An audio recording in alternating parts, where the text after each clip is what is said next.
తెలంగాణలో రైతు సమస్యలపై బీజేపీ పోరుబాట పట్టింది. రైతు భరోసా విడుదల, ఫసల్ బీమా వెంటనే అమలు చేయాలని డిమాండ్ చేస్తూ ఆదిలాబాద్లో పోరుబాట కార్యక్రమం చేపట్టింది. రైతులతో దరఖాస్తులు స్వీకరిస్తున్నారు బీజేపీ నేతలు.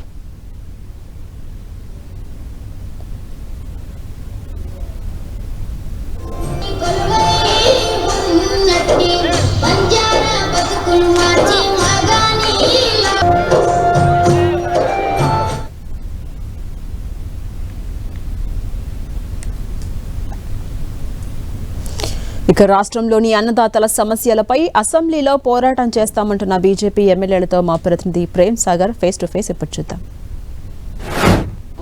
రైతు సమస్యలపై బీజేపీ పోరుబాట ప్రారంభించింది. రైతు పోరుబాట పేరుతో జైనత్ మండల కేంద్రంగా రైతులతో ఇంటరాక్ట్ అయ్యి వారికి సంబంధించిన సమస్యలు కావచ్చు, రైతు భరోసా నిధుల గురించి కొంత చర్చ జరుగుతుంది. దీంట్లో ముఖ్య అతిథిగా బీజేపీ నేత మహేశ్వర్ రెడ్డి పాల్గొన్నారు. ప్రస్తుతమైన మనతో ఉన్నారు, మాట్లాడడం. మహేశ్వర్ రెడ్డి గారు, చాలా ఇబ్బందుల్లో రైతులంతా కూడా ఒకవైపు ఇప్పటికే పంట నష్టంతో ఇబ్బంది పడ్డ పరిస్థితి, దానికి తోడు రైతు భరోసా రాకపోవడం, మొన్ననే ముఖ్యమంత్రి స్టేట్మెంట్ ఇచ్చినా కూడా రాలేదు. ఏం చేయబోతుంది బీజేపీ? మేము ప్రజా గొంతుకై అసెంబ్లీలో కూడా అనేకసార్లు ప్రస్తావన చేసినాం, మళ్ళీ కూడా ప్రస్తావన చేయబోతున్నాం. ఎన్నిసార్లు మరి ఈ సమస్యల మీద మాట్లాడినా ఈ రాష్ట్ర ప్రభుత్వం దున్నపోతు మీద వానబడ్డట్లే ఉన్నది తప్ప ఈ రాష్ట్ర ప్రభుత్వం స్పందిస్తలేదు. కాబట్టి ఈరోజు ప్రజా బాటలో బట్టి ఈరోజు రైతుల సంతకాల సేకరణను మేము శ్రీకారం చుట్టినాము. మరి అసెంబ్లీ లోపల ఎన్ని సంతకాలు వీలైతే అన్ని సంతకాలు మేము మరి చేయించగలుగుతాం. దాని తర్వాత కూడా అనేక సమస్యలు ఉన్నాయి, రైతు సమస్యలు ఉన్నాయి. దాని తర్వాత విద్యార్థికి ఫీ రియంబర్స్మెంట్ అంశం ఉంది, ఉద్యోగులు, రిటైర్డ్ ఉద్యోగస్తులు, మరి మహిళలకు ఇచ్చినటువంటి అనేక హామీలు ఉన్నాయి. దాని తర్వాత బీసీ డిక్లరేషన్ ఉంది, ఎస్సీ ఎస్టీ డిక్లరేషన్స్ ఉంది, యువ డిక్లరేషన్ ఉంది. అనేకమైనటువంటి డిక్లరేషన్లో అనేకమైనటువంటి 420 హామీలు ఉన్నాయి. హామీలన్నిటి అంశం లోపల మేము ఖచ్చితంగా ప్రజా గొంతుకై ప్రజల్లోకి వెళ్ళడం జరుగుతుంది. మరి రేపు అసెంబ్లీ సాక్షిగా కూడా అనేక సమస్యలు మేము లేవనెత్తుతాం. దాంట్లో ఇచ్చిన స్టేట్మెంట్ ఎట్లా చూస్తారు? ఎన్నికల స్టాండ్గానే భావిస్తారా? రైతు బంధు మున్సిపల్ ఎన్నికల తర్వాత విడుదల చేస్తామని చెప్పి చాలా రోజులు అవుతుంది, అయినా కూడా దీన్ని ఎన్నికల స్టాండ్గానే భావించవచ్చా? ఆ డబ్బులు ఖర్చు అయిపోయి అంటున్నారు కదా, మరి దేనికి ఖర్చు అయినాయో మరి ముఖ్యమంత్రి సమాధానం చెప్పాలా. మరి మొన్ననే రాహుల్ గాంధీ గారు కూడా వచ్చిపోయినట్టున్నారు. రాహుల్ గాంధీ గారు దేనికోసం వచ్చిండు? మరి ఆయన ఇస్తామన్న 1000 కోట్ల కోసం వచ్చిండా?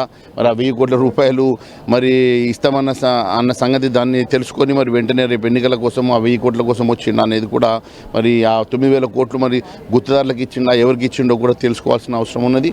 పాయల్ శంకర్, మొదటి నుంచి కూడా ఫసల్ బీమా గురించి మీరు అవగాహన చేస్తున్న పరిస్థితి ఉంది. రీసెంట్గా మంత్రి కూడా 10,000 రూపాయల నష్టపరిహారం ఇస్తామని చెప్పి ఇప్పటివరకు ఇవ్వాలి. ఒకవేళ ఫసల్ బీమా ఉంటే రైతుకు ఎట్లాంటి లాభం అయ్యేది? ఈరోజు ఫసల్ బీమా ఉంటే ఎకరానికి 30,000 రూపాయల పరిహారం సంబంధిత కంపెనీల నుండి దొరుకుతుండే.